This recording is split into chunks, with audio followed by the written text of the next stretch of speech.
فأعوذ بالله من الشيطان الرجيم بسم الله الرحمن الرحيم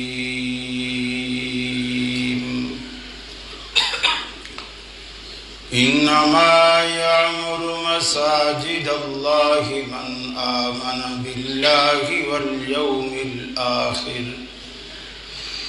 وقال الله تبارك وتعالى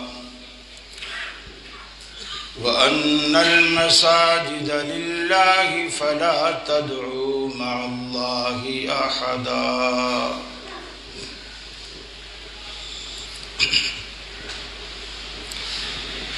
اللہ رب العالمین نے دنیا میں کچھ جگہیں ایسی بنائی ہیں جو مقدس کہلاتی ہیں، اللہ کی نظر میں پسندیدہ ہوتی ہیں.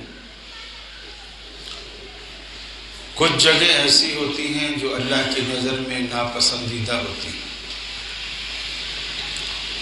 کچھ جگہ ایسی ہوتی ہیں جہاں اگر آدمی کھڑے ہو کر بیٹھ کر اللہ سے دعا مانگے تو اللہ اس دعا کو قبول کرتا ہے.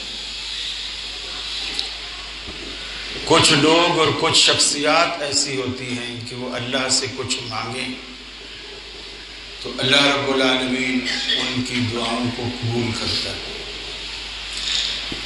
کچھ وقت ایسے ہوتے ہیں کہ اس وقت میں اگر انسان اللہ سے کچھ مانگے تو اللہ رب العالمین اس کو وہ دے دیتا ہے جو وہ مانگتا ہے. رسول اکرم صلی اللہ علیہ وسلم کے ذریعے اللہ نے وہ ساری باتیں اپنے بندوں تک پہنچا دی. وہ جگہ کون سی ہے جہاں دعا قبول ہوتی ہے، جو اللہ کو پسند ہے؟ وہ بندے کون سے ہیں جن کی دعائیں قبول ہوتی ہیں؟ وہ اوقات کون سے ہیں جن اوقات میں اللہ دعائیں قبول کرتا ہے؟ یہ ساری باتیں نبی کریم صلی اللہ علیہ وسلم کے ذریعے ہمیں بتلائی. انہی میں سے ایک جگہ مسجد ہے جس کے لیے نبی رحمت صلی اللہ علیہ وسلم سے باقاعدہ سوال کیا گیا کہ دنیا میں بہترین جگہ کون سی ہے اور بدترین جگہ کون سی؟ آپ کو اس چیز کا علم نہیں تھا. آپ نے جبریل امین سے پوچھا. جبریل امین کو بھی علم نہیں تھا. جبریل امین نے اللہ رب العالمین سے معلوم کیا اور آ کر کے بتایا کہ اللہ کے رسول، اس سوال کی اہمیت اس قدر تھی کہ اللہ نے آج تک مجھے اپنے اتنا قریب نہیں کیا جتنا اس سوال کی وجہ سے آج میں اللہ کے قریب ہوا ہوں کہ آج میرے اور رب کے درمیان صرف 70,000 نور کے پردے باقی تھے. پھر فرمایا کہ اللہ نے جواب دیا کہ دنیا میں بدترین جگہ بازار ہیں اور بہترین جگہ مساجد ہیں. بہترین جگہ مساجد. پھر آپ نے صحابہ کرام سے کہا کہ جب تم جنت کے باغوں سے گزرا کرو، جنت کے پھل کھایا کرو. صحابہ نے کہا یا رسول اللہ صلی اللہ علیہ وسلم، جنت کے باغ کون سے ہیں اور جنت کے پھل کون سے ہیں؟ آپ نے فرمایا جتنی مسجدیں ہیں یہ جنت کے باغات ہیں، اور اس میں تہلیل، تکبیر، تسبیح، تحمید یعنی لا الہ الا اللہ کہنا، الحمدللہ کہنا، سبحان اللہ کہنا، اللہ اکبر کہنا، یہ جنت کے پھل ہیں. فرشتے یہی تو کہتے ہیں اور ان کے پیٹ بھر جاتے ہیں. فرشتوں کا کام ہی سارا دن ذکر کرنا ہے، ذکر کرنا۔ آپ اندازہ لگاؤ، اللہ نے انسان کو آخر کبھی بیٹھ کے سوچا تو کرے نا کہ اللہ نے ہمیں کیوں پیدا کیا، آخر ہم میں ایسی کیا خوبی ہے۔ اللہ رب العالمین نے فرشتوں پر بھی انسان کو ترجیح دی۔ حالانکہ حدیث میں آتا ہے کچھ فرشتے ایسے ہیں جب سے اللہ نے انہیں پیدا کیا ہے وہ قیام میں کھڑے، اور اسی لیے پیدا کیا ہے، رکوع بھی نہیں کرتے، قیام میں کھڑے۔ اور کچھ فرشتے ایسے ہیں وہ اللہ نے جب سے انہیں پیدا کیا ہے وہ رکوع میں کھڑے، اللہ کے آگے قیام بھی نہیں کرتے، سجدہ بھی نہیں کرتے، رکوع میں کھڑے۔ کچھ فرشتے ایسے ہیں اللہ نے جب سے انہیں پیدا کیا ہے وہ سجدے میں پڑے ہوئے اللہ کے لیے، وہ قیام نہیں کرتے، رکوع نہیں کرتے، سجدے سے سر نہیں اٹھاتے، اور سجدے میں اللہ کی تسبیح بیان کرتے ہیں۔ پھر آخر اللہ رب العالمین کو ہم جیسے گناہگاروں کو پیدا کرنے کی کیا ضرورت پیش ہے؟ اللہ تو بے نیاز ہے۔ اللہ کو یہ بات پسند ہے کہ میرے بندے خطا کرے، غلطی کرے، لغزش کرے، پھر فوراً مجھ پہ میرے دروازے پر آئے اور مجھ سے معافی مانگے۔ یہ بات اللہ کو اچھی لگتی ہے، اللہ کو پسند ہے کہ اس کے بندے اس کے دروازے پر آئے اور معافی مانگے۔ نبی کریم صلی اللہ علیہ وسلم نے فرمایا جس بندے کو دیکھو اس کا دل مسجد سے لگا ہوا، یعنی ظہر پڑھ کے گیا پھر اس کو فوراً عصر کی فکر رہتی ہے، بار بار گھڑی دیکھتا ہے، یا دکان چھوڑ کر آتا ہے مسجد میں، نمازی اٹھ کے چلے جاتے ہیں، وہ سب سے آخر میں جاتا ہے، گویا مسجد سے نکلنے کو اس کا دل نہیں چاہتا۔ ہمارا تو معاملہ بالکل الٹ ہے نا، ہمارا تو مسجد میں دل ہی نہیں لگتا، دل ہی نہیں لگتا۔ کسی عربی کا مقولہ ہے کہ المؤمن فی المسجد کالسمک فی الماء والمنافق فی المسجد کالطیر فی القفص، کہ مومن مسجد میں ایسے ہوتا ہے جیسے مچھلی پانی کے اندر ہوتی ہے۔ مچھلی پانی میں تو اس کی زندگی ہے، پانی سے نکالو تو تڑپنا شروع ہو جاتی ہے۔ اور فرمایا کہ منافق مسجد میں ایسے ہوتا ہے جیسے پرندہ پنجرے کے اندر،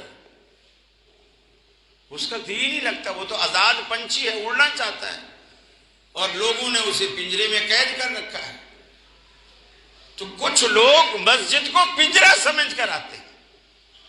امام اگر خطبے میں نماز میں 1 منٹ 1.5 منٹ اوپر لگا دے ان کو برداشت نہیں ہوتا، اور فلم 1 شو کی بجائے 2 شو دکھا دے اتنے خوش ہوں گے کہ یار 1 ٹکٹ میں ہم نے 2 شو دیکھے۔ مولوی کے 2 منٹ برداشت نہیں ہوتے۔ تربیت کی کمی ہے، فکر کی کمی ہے، سوچ کی کمی ہے۔ اللہ سے گویا ہمارا کوئی رشتہ اور تعلق ہی نہیں، جو کچھ ہے دنیا ہے۔ امام ذہبی رحمۃ اللہ علیہ بہت بڑے جرح و تعدیل کے امام ہیں، امام ذہبی۔ ان کی ایک کتاب ہے سیر اعلام النبلاء، اس میں ایک بڑا عجیب و غریب واقعہ لکھتے ہیں۔ کہتے ہیں کہ امام محمد بن منکدر، یہ بخاری شریف کے بھی راوی ہیں اور بڑے جلیل القدر محدث ہیں، بڑے نیک آدمی ہیں، تقوی والے ہیں، اللہ سے ڈرنے والے ہیں۔ وہ کہتے ہیں کہ میں ایک دن رات کا وقت تھا، گاؤں دیہات تھا مدینہ میں مسجد میں چلا گیا، جیسے تہجد کا وقت ہوتا ہے اس وقت مسجد میں چراغ نہیں تھا، گھپ اندھیرا تھا۔ میں ایک طرف جا کے خاموشی سے اپنے نفل پڑھنے لگا۔ تو کچھ دیر کے بعد کہتے ہیں کہ اسی اندھیرے میں ایک شخص داخل ہوا خاموشی کے ساتھ، چونکہ اندر اندھیرا تھا،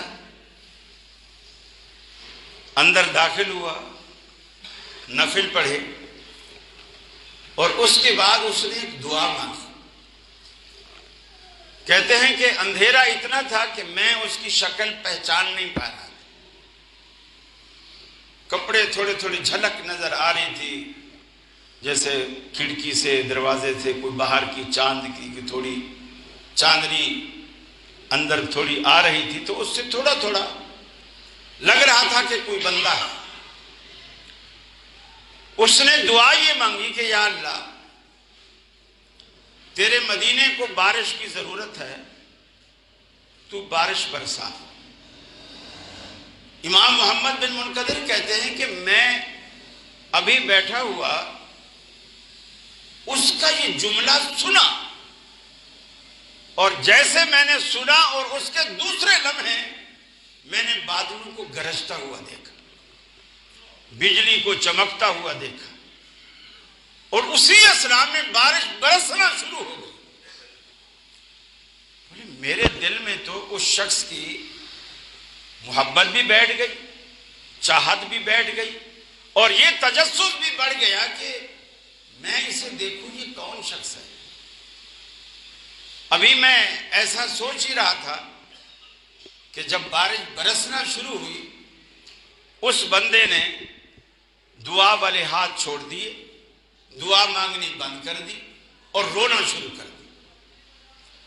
اب رونے میں وہ یہ کہہ رہا ہے کہ اے اللہ، مجھ میں ایسی کیا بات ہے کہ تو نے میری بات کی، میری دعا کی، میری درخواست کی لاج رکھ لی۔ آج دن کو مدینہ کا گورنر، اس نے نماز استسقاء پڑھائی اور اہل مدینہ نے اس میں شرکت کی، اور انہوں نے بارش کی دعا کی، تو نے بارش نہیں برسائی۔ اہل مدینہ نے مل کر دعا کی، تو نے بارش نہیں برسائی۔ آج رات کی تنہائی میں اکیلا، میں نے تجھ سے درخواست کی، دعا کی، اور تو نے بارش برسا دی۔ اب وہ رو رہا ہے اور بار بار یہی کہہ رہا ہے، اللہ تو نے مجھ میں ایسی کیا چیز دیکھی، اللہ تو نے مجھ میں ایسی کیا چیز دیکھی، تو میری دعاؤں کی لاج کیوں رکھنے لگا ہے۔ امام محمد بن منقدر کہتے ہیں کہ کچھ دیر کے بعد فجر کا جب نماز کا ٹائم ہوا، مؤذن آیا، اس نے اذان دی۔ جیسے اس نے اذان دی، اذان کے دوران ہی یہ شخص باہر نکل گیا، مسجد سے باہر نکل۔ میں حیران تھا کہ تہجد تو نفل ہے، فجر کی نماز تو فرض ہے، یہ شخص نفل تو پڑھ رہا ہے اور اللہ اس کی دعا کو قبول بھی کر رہا ہے، لیکن اذان ہوئی فجر کے لیے مسجد سے باہر نکل گئی۔ جبکہ حدیث میں یہ بھی آتا ہے، اذان سن کر شیطان بھاگتا ہے۔ پھر حدیث میں یہ بھی آتا ہے، اگر تم کسی مسجد میں ہو اور وہاں اذان ہو جائے تو نماز پڑھے بغیر مسجد سے نہ نکلو، یہ مسئلہ ہے شرعی۔ ہاں اگر باہر ہو اور تمہیں کسی اور جگہ پڑھنی ہے، ٹھیک ہے چلے جاؤ، لیکن اگر تم اسی مسجد میں بیٹھے اور یہاں اذان ہو جائے، اب آپ نماز پڑھے بغیر نہیں نکل سکتے، یا پہلے نکل جائیں یا آپ نماز پڑھ کے جائیں۔ امام محمد بن منقدر کہتے ہیں کہ میں پریشان بیٹھا تھا کہ عجیب آدمی ہے، فرض نماز نہیں پڑھی اور باہر نکل گیا۔ میں دروازے پر نگاہیں لگائے بیٹھا تھا کہ اذان کے بعد لوگ آنا شروع ہوئے نماز کے لیے، جنہوں نے تہجد نہیں پڑھی اذان کے بعد مسجد کے لیے آنا شروع ہوئے۔ میں نے دیکھا کہ وہ شخص جو اذان کے وقت مسجد سے نکلا تھا، وہ بھی لوگوں میں شامل ہو کر وہ بھی مسجد کے اندر آ گیا، دوبارہ آیا۔ کہتے ہیں کہ میں سمجھ گیا کہ یہ شخص اس لیے بھاگا تھا تاکہ لوگوں کو یہ پتہ نہ چلے کہ میں تہجد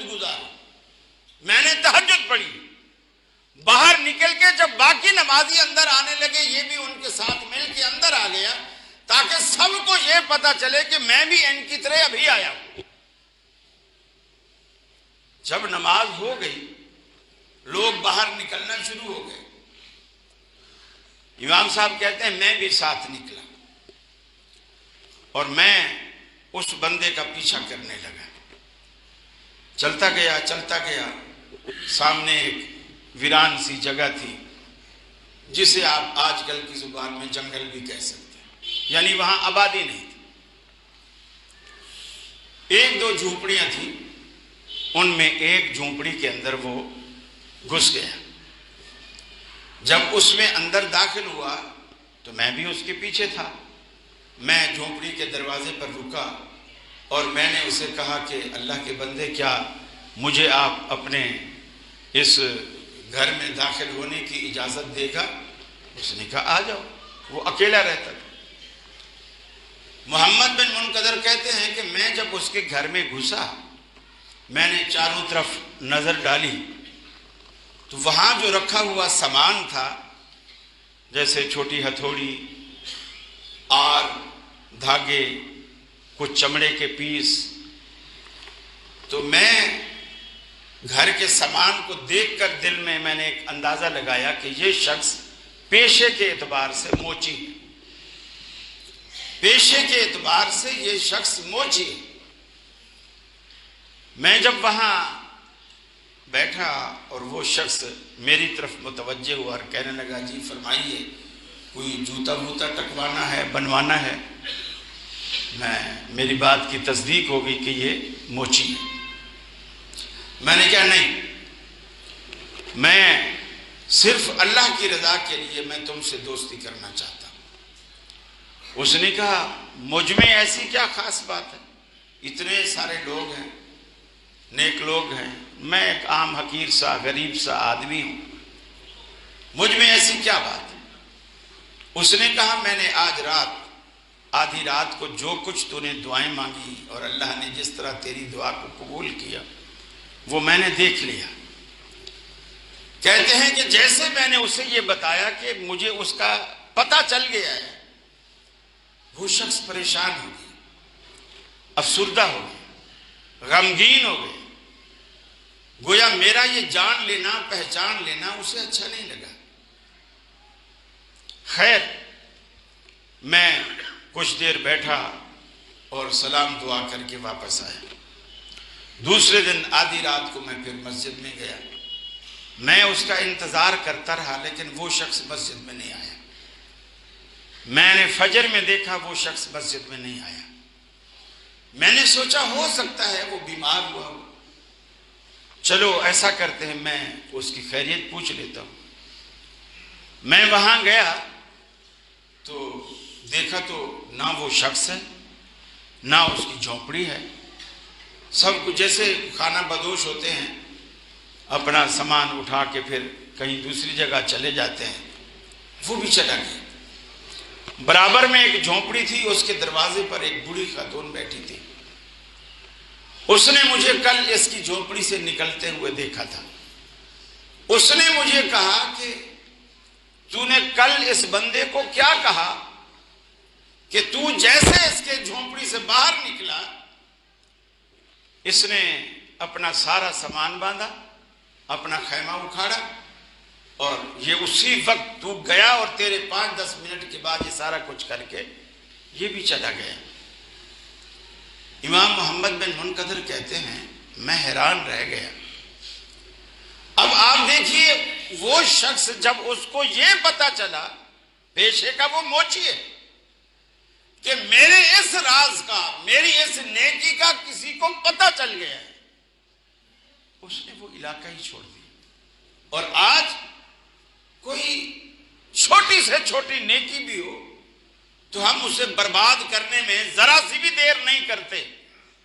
کیمرہ مین آئیں گے، پریس والے آئیں گے، پتہ نہیں کیا کیا آئے گا، تو بیوہ کو ایک بوری آٹے کی، ایک تھیلا آٹے کا، ایک ڈبہ گھی کا کسی بیوہ کو دیا جائے گا اور 10 بندے تصویر بنائیں گے اس کی بھی عزت پامال کریں گے، جس کو دیا ہے اور اپنی بھی نیکی برباد کریں گے۔ حالانکہ حدیث میں آتا ہے جو لوگ اللہ رب العالمین کے عرش کے سائے تلے قیامت والے دن اللہ کے عرش کے سائے تلے جو لوگ جگہ پائیں گے، پوری دنیا میں دھوپ ہی دھوپ ہوگی، کہیں کوئی سایہ نہ ہوگا سوائے اللہ رب العالمین کے عرش کے سائے کے۔ اس میں جو 7 خوش نصیب سایہ لیں گے اور یہ سعادت حاصل کریں گے، ان میں ایک شخص وہ بھی ہوگا جو اپنے دائیں سے خرچ کرتا ہے اور بائیں کو پتہ بھی نہیں چلنے دیتا۔ دائیں سے خرچ کرتا ہے اور بائیں کو پتہ بھی نہیں چلنے دیتا۔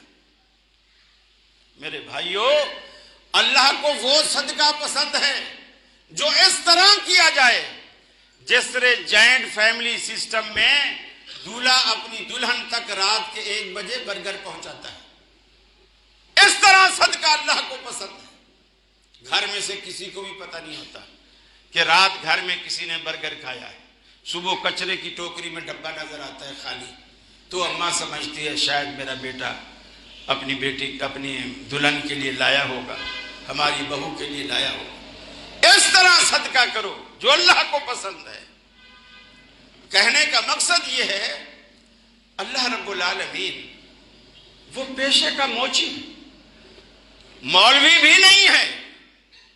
ہم یہ سمجھتے ہیں نا کہ دعا قبول ہونے کے لیے اتنی بڑی داڑھی ہو، اتنا بڑا پرہیزگار ہو، پیسے کے پیشے کے اعتبار سے ایسا ہو ویسا ہو، اس نے مسجدیں خود بنوائی ہوں، مدرسے اس کے اپنے ہوں، کوئی چیز نہیں۔ گورنر مدینے کا دن میں استسقاء کی دعا کرتا ہے، پورا مدینہ جا کر اس کے ساتھ دعا میں شریک ہوتا ہے، بارش نہیں ہوتی، رات کو ایک موچی مسجد میں گھستا ہے، اللہ سے کہتا ہے اللہ تیرا مدینہ پیاسا ہے، بارش برسا، اللہ بارش برساتا ہے۔ فرق کس بات کا ہے؟ وہ جو اللہ سے تعلق ہے نا، بنا کے رکھنے والی جو بات ہے، وہ اس موچی میں تھی، گورنر میں نہیں تھی، گورنر میں نہیں تھی۔ اللہ سے بنا کے رکھنے والی بات کہ اللہ رب العالمین وہ بندہ، اللہ کے رسول نے خود فرمایا کچھ لوگ دنیا میں ایسے ہوتے ہیں ان کے بال گرد و غبار میں اٹے ہوتے، گرد و غبار میں اٹے ہوتے، گریباں کپڑے پھٹے پرانے، تھوڑے میلے، پاؤں بھی دھول مٹی میں اٹے ہوئے۔ یہ 3-4 صفتیں بیان کر کے اللہ کے رسول نے فرمایا وہ اگر اللہ کا نام لے کر کسی بات پر قسم کھا لیں، اللہ تعالیٰ فوراً ان کی قسم کو پورا کر دیتا، ان کی قسم کو پورا کر دیتا۔ اسی لیے اللہ کے حبیب نے فرمایا ان اللہ لا ينظر الى صورکم واموالکم، اللہ نہ تمہارے گورے چٹے مکھڑوں کو دیکھتا ہے، نہ تمہارے بینک بیلنس کو دیکھتا ہے، وَلَٰكِن يَنظُرُ إِلَىٰ قُلُوبِكُمْ وَأَعْمَالِكُمْ، اللہ جب بھی دیکھتا ہے تمہارے دل دیکھتا ہے اور تمہارے اعمال دیکھتا ہے۔ میرے بھائی، ہمارے اعمال کا تو یہ حال ہے، ریاست مدینہ بناتے بناتے بناتے کتنے سال گزر گئے، کتنے سال گزر گئے، نتیجہ یہ نکلا کہ ہم مسجدیں گرا رہے ہیں، مندر بنا رہے ہیں، مسجدیں گرا رہے ہیں، مندر بنا رہے ہیں، مندروں کو کتنے 100 ایکڑ زمین اسلام آباد جیسے شہر میں گورنمنٹ خود مہیا کر رہی ہے، اور اگر 20-25 سال پہلے کی مسجدیں بن چکی ہیں، گورنمنٹ انہیں پلے گراؤنڈ کا نام دے کر مسجدوں کو گرا رہی ہے، ڈھا رہی ہے۔ ہم نے مرنا ہے کہ نہیں؟ اللہ کو کیا جواب دیں گے؟ یہ بات نہیں کہ وہ مسجد کس کی ہے تو مسجد نا، سجدہ تو اس میں اللہ کو کیا جاتا ہے نا، اور جس جگہ 25 سال سے اللہ کو سجدہ کیا جا رہا ہے آپ کہتے ہیں نہیں یہاں یہ ناجائز ہے، یہاں کرکٹ کھیلیں گے، فٹ بال کھیلیں گے، یہاں میچ ہوں گے۔ کچھ تو خدا کا خوف کرو، اللہ کے عذاب سے ڈرو کہ اگر 4 دن کے لیے اللہ نے اقتدار تمہیں دے دیا ہے تو اس کا یہ مطلب تو نہیں کہ جو جی میں آئے کرو، جو تمہارا دل چاہے کرو۔ مسجد اللہ کا گھر ہے۔ پھر دیکھیے، جو کسی کی قبضے والی جگہ ہوتی ہے نا، جو ٹھیک ہے وہاں مسجد نہیں بنانی چاہیے، وہ قبضے والی جگہ وہ ہوتی ہے، مثلا میرا پلاٹ میں نے اپنی دکان کے لیے یا اپنے گھر کے لیے میں نے خریدا، ابھی بنایا نہیں، پڑا ہوا ہے، کسی نے اس پہ قبضہ کر کے مسجد بنا لی، یہ ناجائز ہے۔ یہ میرا ذاتی پلاٹ، وہ اگر مسجد بنانا چاہتے ہیں یا تو مجھ سے لیں یا مجھ سے خریدیں پھر مسجد بنائیں۔ ایک پلاٹ ہے، وہ پلاٹ بھی رفاع عامہ کے لیے ہے، پبلک کے لیے، کہ پبلک یہاں کھیلے، اور گورنمنٹ پلاٹ دیتی ہے سوسائٹیوں کو، ہسپتال کے لیے، اسکول کے لیے، کالجز کے لیے، پلے گراؤنڈ کے لیے، کھیلنے کے لیے، بہت ساری چیزیں گورنمنٹ دیتی ہے۔ اور وہ جو گورنمنٹ کی جگہ ہوتی ہے وہ پبلک کی ہوتی ہے۔ پھر اس سوسائٹی کے مالکان سارے کہہ رہے ہیں کہ جی ہماری مرضی سے مسجد بنی، سارے مالکان کہہ رہے ہیں ہماری مرضی سے مسجد بنی۔ گویا ان اہلیان علاقہ کو یہ کوئی اعتراض نہیں ہے، وہ یہ نہیں چاہتے کہ مسجد گرا کے ہمارے بچوں کے لیے کرکٹ کا میدان بنایا جائے۔ ارے کرکٹ کا میدان بنانا ہے تو گورنمنٹ کے پاس کیا زمین کی کمی ہے؟ پورا سندھ بنجر پڑا ہوا ہے، پورا سندھ بے آباد پڑا ہوا ہے، کہیں سے بھی پلے گراؤنڈ بنا لو، کہیں سے بھی کھیلنے کی جگہ بنا لو۔ 2-3-4 منزلہ مسجد، خوبصورت مسجد جس پہ کروڑوں روپے تعمیر پہ لگے، پھر 25 سال سے اس کی NOC ہے، قانونی ساری جو چارہ جوئی ہوتی ہے وہ کی جا چکی ہے۔ ان افسروں کو پکڑو، KDA والوں کو پکڑو جنہوں نے اس کی اجازت دی، چاہے وہ رشوت لے کر دی، جیسے دی۔ 30 سال بعد خیال آتا ہے کہ یہ مسجد غیر قانونی ہے۔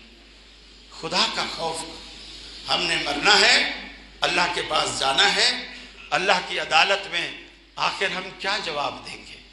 کچھ تو ایسا کر جاؤ کہ اللہ رب العالمین کی عدالت میں شرمندہ نہ ہونا پڑے، شرمندگی نہ اٹھانی پڑے۔ اللہ رب العالمین کے ہاں سرخروئی نصیب ہو۔ اللہ سے دعا ہے اللہ رب العالمین ہم جیسے کمزور بندوں کو طاقت اور قوت دے کہ ہم باطل قوتوں کا مقابلہ کر سکیں۔ اللہ رب العالمین ہمارے دلوں میں اپنی اور اپنے رسول کی محبت پیدا کرے۔ اللہ ہمارے دلوں میں قرآن کی، اسلام کی، مساجد کی عزت، توقیر اور تکریم اور محبت پیدا کرے، تاکہ ہم اپنی بقیہ زندگی اسلام کے مطابق گزار کر اللہ کو راضی کر کے اللہ کی جناب میں حاضر ہو سکے۔ وآخر دعوانا ان الحمدللہ رب العالمین۔